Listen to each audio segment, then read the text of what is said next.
Madame, Monsieur Yaorana, bienvenue dans ce journal. Voici les titres que nous allons développer ce soir.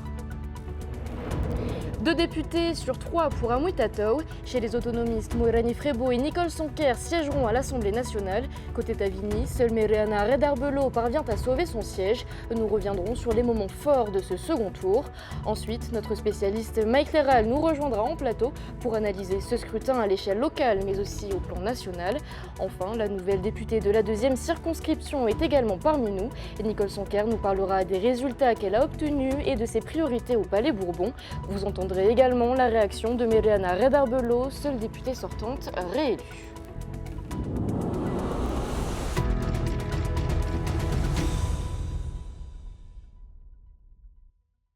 Le Tavini Wir Atira perd 2 de ses 3 sièges à l'Assemblée nationale face à Amouitatou, l'Alliance des autonomistes.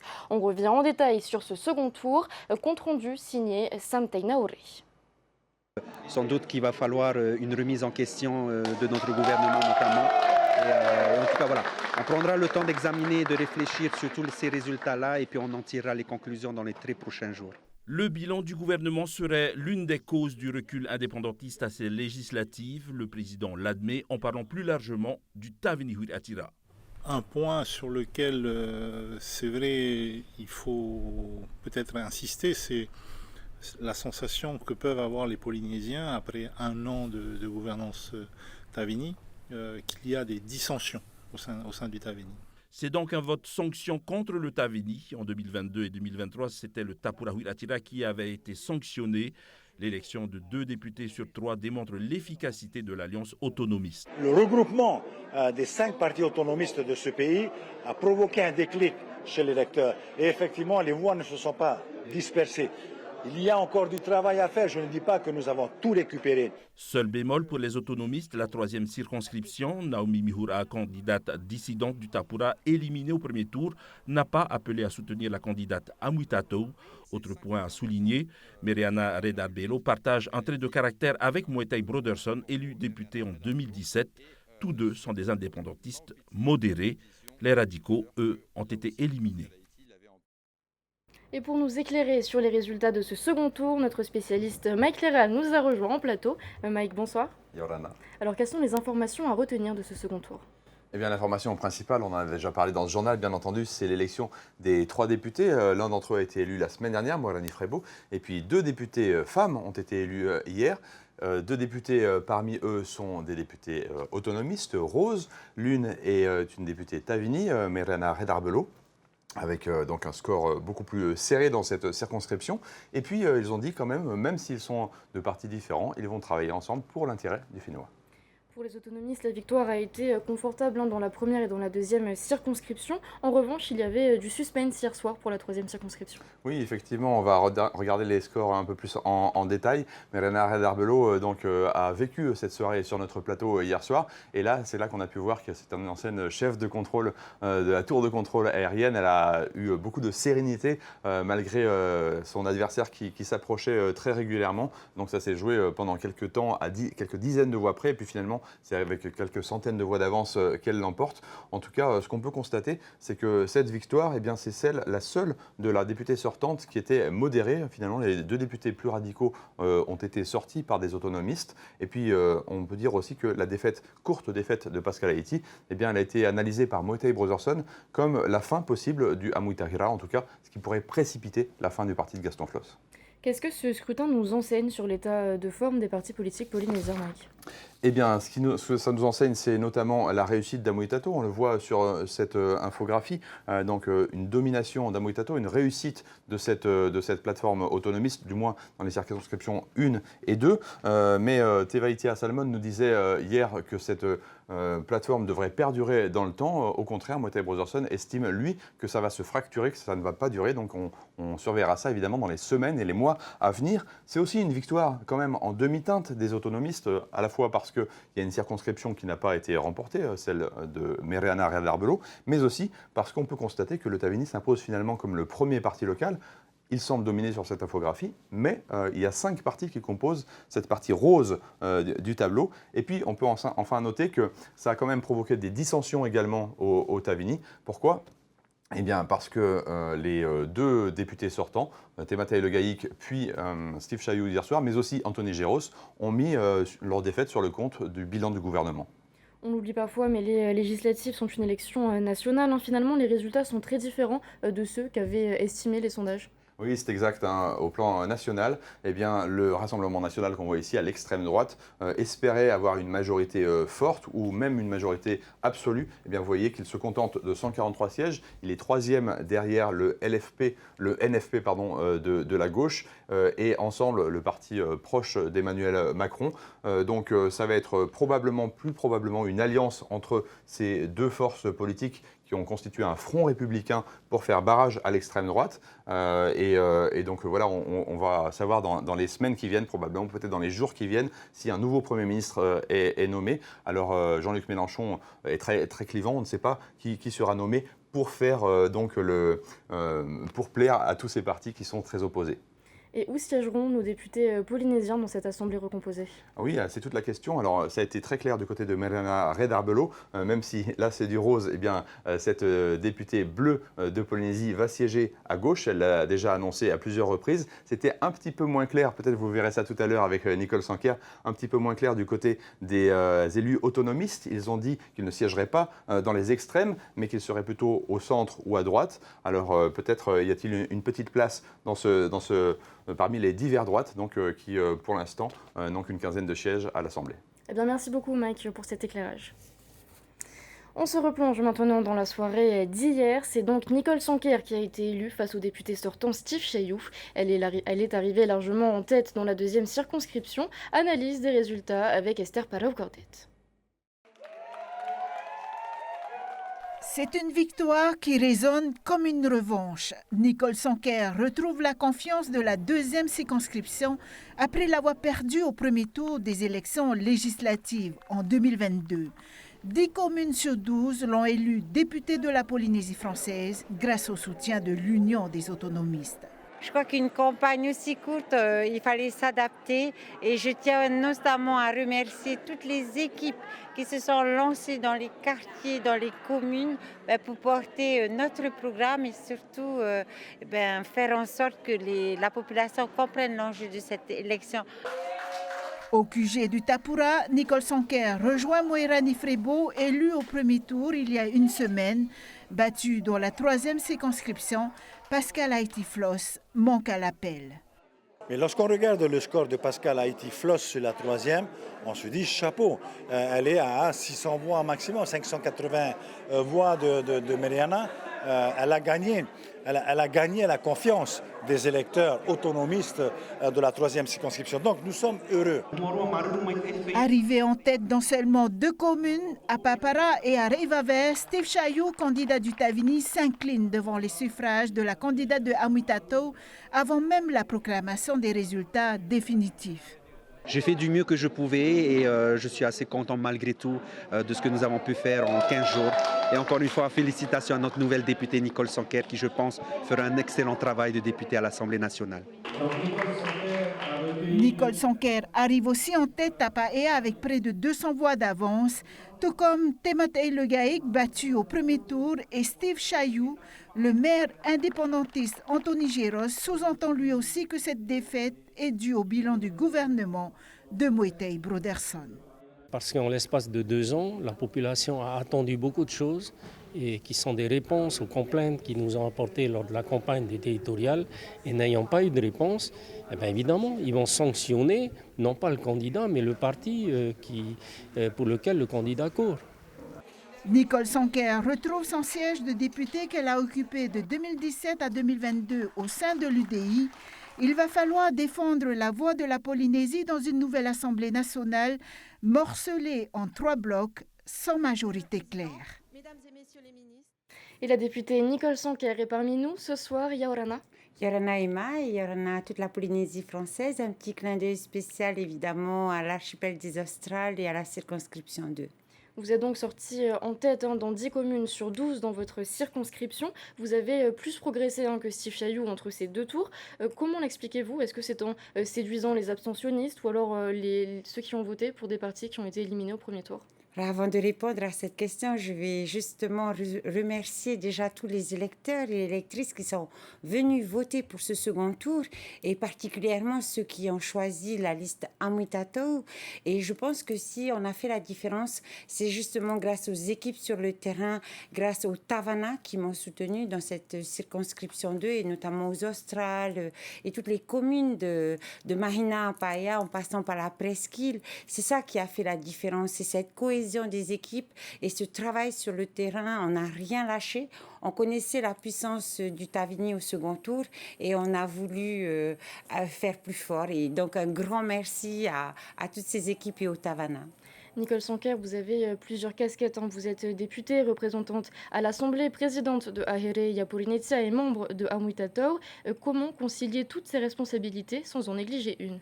Alors en fait, pour moi, il y a une continuité dans chaque rôle que je vais jouer, notamment au niveau de l'Assemblée de Polynésie française, avec un travail évidemment, si le gouvernement de Broderson veut bien travailler avec nous, pour porter les dossiers à Paris dans le cadre de négociations de conventions.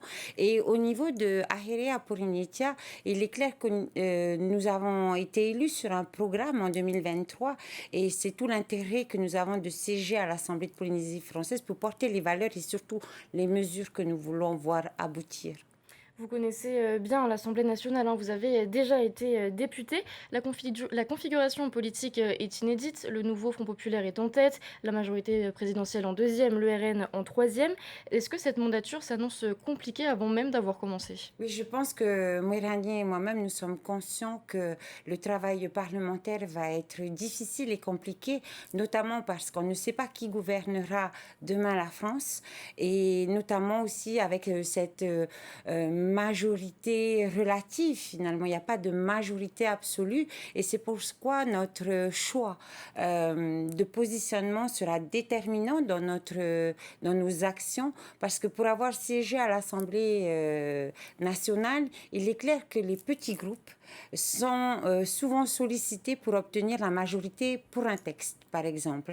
Et surtout, nous voulons maintenir notre liberté de vote, notre liberté de réflexion. Et c'est pourquoi notre choix aujourd'hui se porte vraiment vers un petit groupe de la droite. Mais justement, ce choix, il est déterminé. Vous savez dans quel groupe vous allez siéger ? Non, nous avons déjà eu plusieurs contacts depuis hier soir.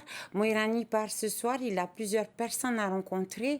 Mes anciens collègues de l'UDI qui œuvraient à l'intérieur de l'IOT. Voilà, il peut y avoir un groupe du centre regroupant des députés indépendants et qui vont porter la voix de leur territoire, et c'est l'objectif que nous recherchons. En tout cas, le RN, c'est exclu, ça c'est une certitude. Oui, nous l'avions affirmé, pas de siège dans les groupes extrêmes et surtout une volonté de pouvoir porter la voix de la Polynésie et de tous les Polynésiens à l'Assemblée. Nicole Sanquer, vous vous envolez pour Paris mardi. Quelle sera votre première action à l'Assemblée nationale ? Alors, pour pouvoir nous installer, il nous faut déterminer le groupe où on va devoir siéger, parce que de là découlera, bien entendu, l'emplacement des bureaux, les commissions. Nous, en ce qui me concerne, j'aimerais bien siéger au sein de la Commission des affaires sociales et de la santé pour pouvoir suivre les travaux de la Convention État-Pays Santé et pourquoi pas une Convention État-Pays pour le RSPF. Alors on sait qu'au sein de votre parti, AHIP, l'Alliance Amwitato, n'était pas forcément bien accueillie au départ. Pourtant, elle semble porter ses fruits aujourd'hui. Pensez-vous, ou du moins souhaitez-vous, que cette Alliance Amwitato perdure après les législatives ? Alors je tiens à préciser que le rassemblement et la participation de AHIP, de Ahere Yaporinetsia au sein de ce rassemblement a été voté à l'unanimité. Ensuite, ce que je voudrais dire, c'est que les prochaines échéances c'est les élections municipales. Et au vu du travail qui a été mené par les équipes sur le terrain, je sais que dans certaines communes, Amwitato peut être poursuivi pour une liste communale avec un projet commun, évidemment, dans l'intérêt de la commune et de ses habitants.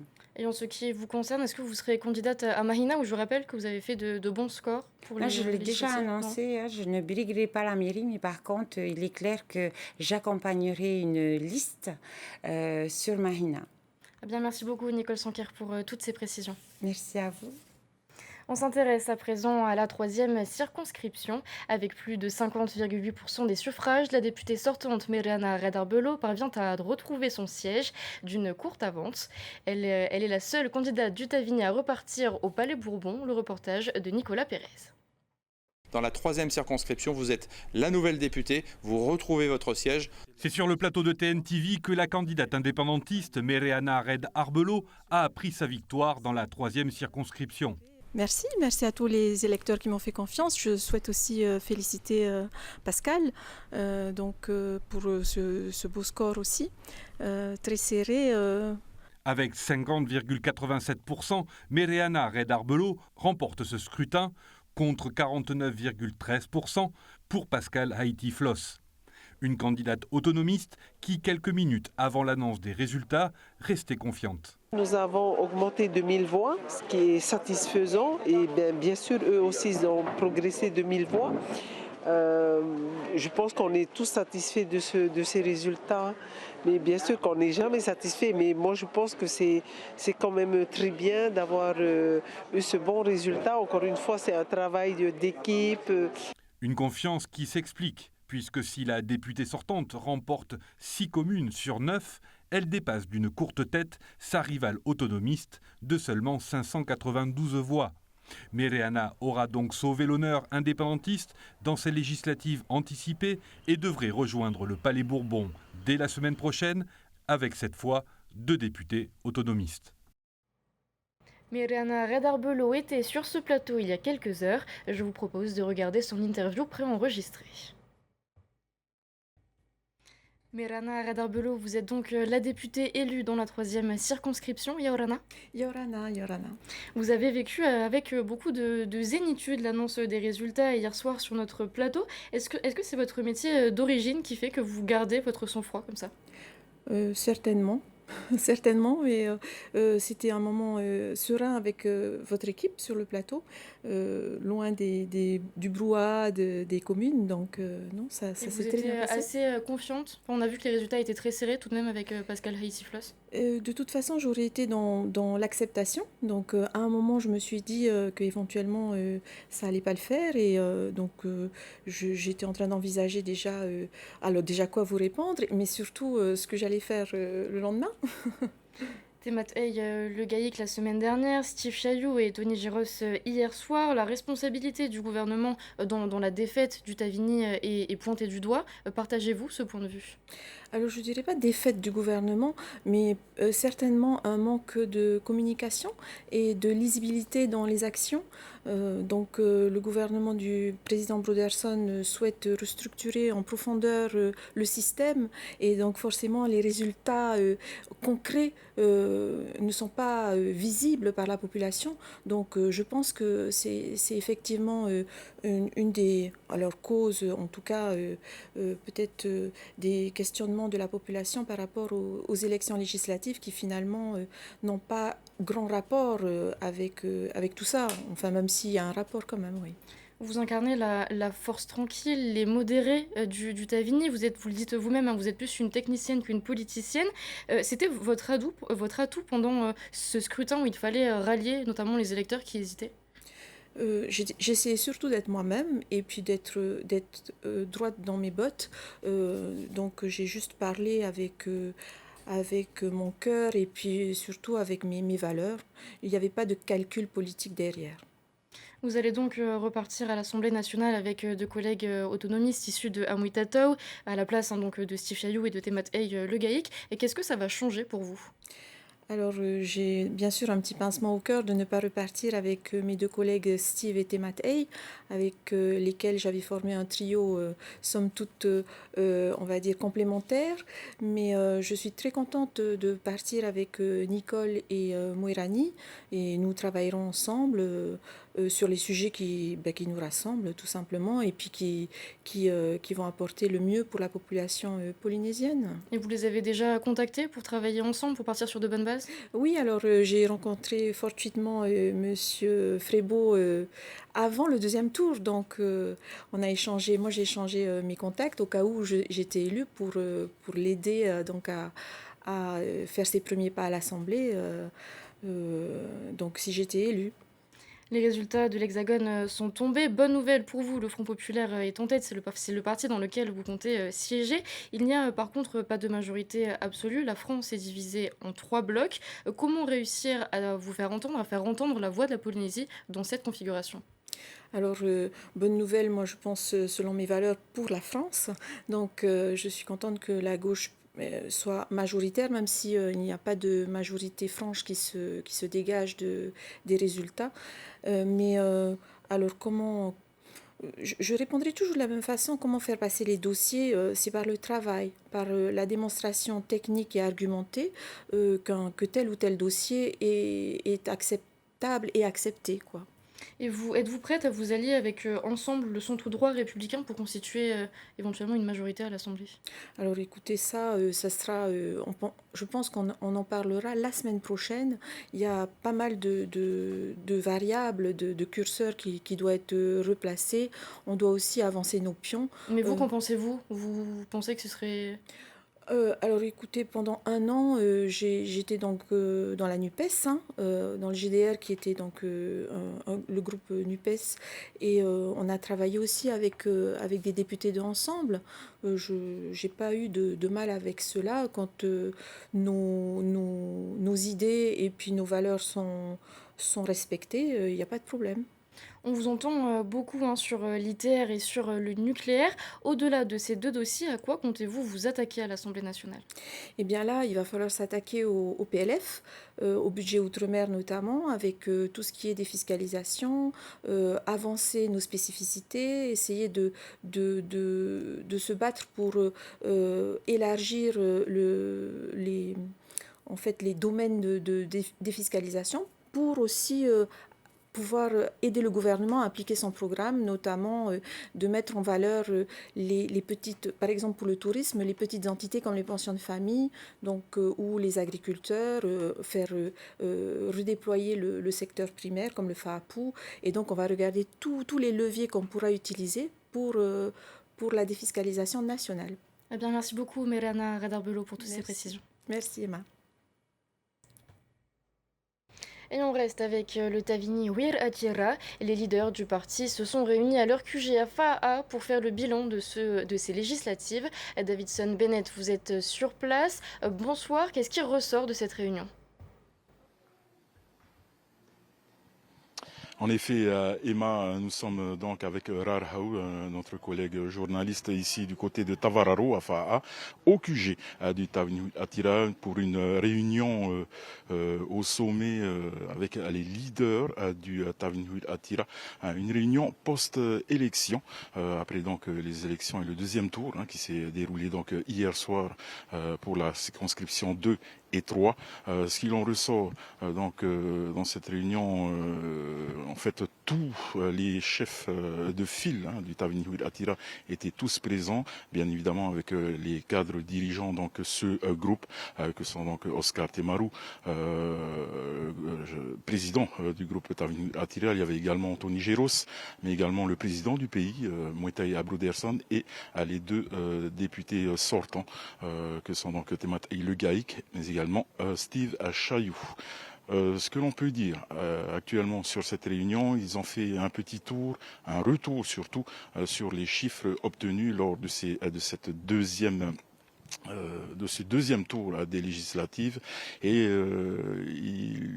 un fait marquant a été retrouvé donc durant cette réunion, c'est qu'il y avait un gros manque de communication dans le groupe Tavini Huiraatira. Ils se réuniront dans quelques semaines encore une fois pour essayer de discuter, de travailler à la politique du Tavini Huiraatira pour les mois et années à venir. Voilà tout ce qu'on peut ressortir donc de cette réunion qui, je vous le rappelle, s'est terminée il y a à peu près 15 minutes ici du côté de Tavararo à Fa'a. C'était Davidson Bennett depuis Fa'a pour Tétini Télévision. Eh bien, merci Davidson pour toutes ces précisions. On se dirige maintenant vers la Terre des Hommes, plus précisément à Hivaoa, où le député élu au premier tour, Moerani Frebo, s'est rendu pour remercier la population avant son grand départ à Paris. Il sera le premier marquisien à siéger à l'Assemblée nationale. Vous allez le voir, c'est une fierté pour tout l'archipel.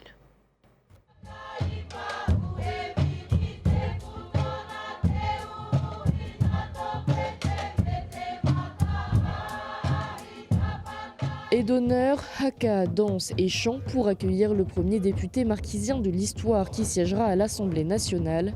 Moerani Frebo est une fierté non seulement pour son île d'origine, Hivaoa, mais pour l'ensemble de l'archipel des Marquises. Et on partage cette joie avec les maires que nous sommes au niveau de l'archipel des Marquises. Moerani est un élu qui est appelé à une haute fonction de la République et puis représenter en même temps l'archipel des Marquises et la Polynésie avec l'autonomie au sein de la France, c'est ce que nous défendons au sein de notre communauté de communes. Revenir aux Marquises pour remercier la population et se ressourcer avant de rejoindre les bancs de l'Assemblée nationale était une étape essentielle. Voilà, il a tenu à revenir chez lui avant de partir, vraiment de prendre l'habit de député. Il avait besoin de revenir à ses origines. C'est d'abord le fils de la terre des hommes, c'est l'enfant de tous les Marquisiens. C'est une grande émotion en tant que maman de recevoir son fils député aujourd'hui. Donc voilà, ça m'a fait pleurer un petit coup. J'ai confiance, je sais qu'il va œuvrer pour nous tous, pour la Polynésie, pour faire passer nos dossiers. En Polynésie, Moerani Frebo est le seul candidat à avoir été élu dès le premier tour des élections législatives.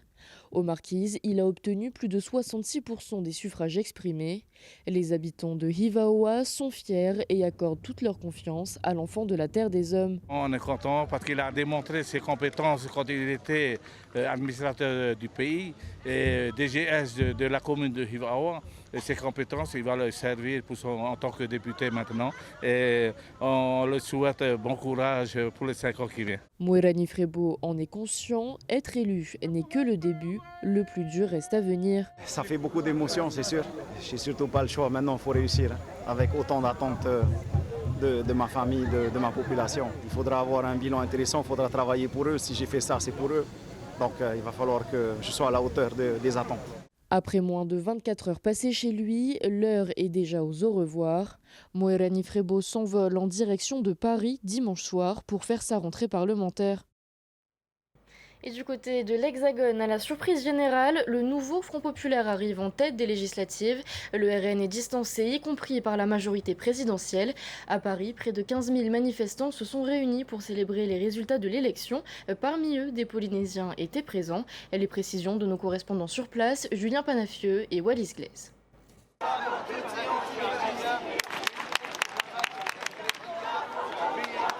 Siamo tutti antifascisti, la jeunesse emmerde le Front National, sont quelques-uns des slogans scandés chez les manifestants. Place de la République, tous réunis pour célébrer la victoire du nouveau Front populaire. Chez les manifestants, c'est le soulagement qui domine. Très heureux, parce que là on sort de 3 semaines d'angoisse totale sur comment va tourner la France avec ses implications pour la Polynésie. Donc là immensément soulagé, extrêmement heureux parce que là du coup on va avoir une Assemblée nationale avec qui on va pouvoir travailler pour avoir gagné du terrain sur tous les enjeux en tout cas de la Polynésie. Donc extrêmement soulagé, très content. Toutes et tous tenaient à se mobiliser autour de la défense de la devise républicaine, liberté, égalité, fraternité. Il faut dire que de nombreuses personnes craignaient qu'une victoire de l'extrême droite ne restreigne les libertés civiles en raison des antécédents de xénophobie du Rassemblement national. Si on parle de la Polynésie, peut-être parce que le RN est contre la mixité, contre les différences et donc voilà, contre l'homosexualité en général. Ça concerne aussi les Tahitiens, contre tout. Si le RN et ses alliés s'attendaient à bien mieux, le parti d'extrême droite gagne en poids à l'Assemblée nationale. Le monde culturel redoutait une victoire de l'extrême droite. Pour Mathilde Zampieri, une victoire du RN aux prochaines présidentielles de 2027 constituerait une menace pour la culture. Et c'est clairement un désastre pour la culture, étant donné que leur programme sur la culture il est inexistant et tout ce qu'ils veulent faire c'est enlever l'intermittence. Ils veulent privatiser l'audiovisuel, donc même pour la liberté de la presse, c'est super grave. Ça va poser plein de problèmes au niveau de la liberté d'expression. Une chose est sûre, après le second tour des législatives, le message des urnes est clair. Arrivé en deuxième position, la majorité présidentielle est désavouée. Avant de clore ce journal, un mot de sport. On n'arrête plus Wahine Fierro. La surfeuse de Wahine a encore frappé un grand coup ce dimanche en Afrique du Sud en se qualifiant pour les demi-finales de la Balito Pro. Elle sera opposée à Sofia Medina, la petite sœur de Gabriel Medina, triple champion du monde. À l'issue de l'épreuve, Wahine Fierro est assurée d'intégrer le top 5 du classement général provisoire. Une place qui, si elle la conserve jusqu'à la fin de la saison, lui ouvrira les portes du circuit mondial. Et c'est la fin de cette édition, merci à vous de l'avoir suivi. Dans un instant, voyez Au cœur du Heiva, puis le film Independence Day. Je vous souhaite de passer une belle soirée, on se retrouve dès demain pour vos journaux de la semaine.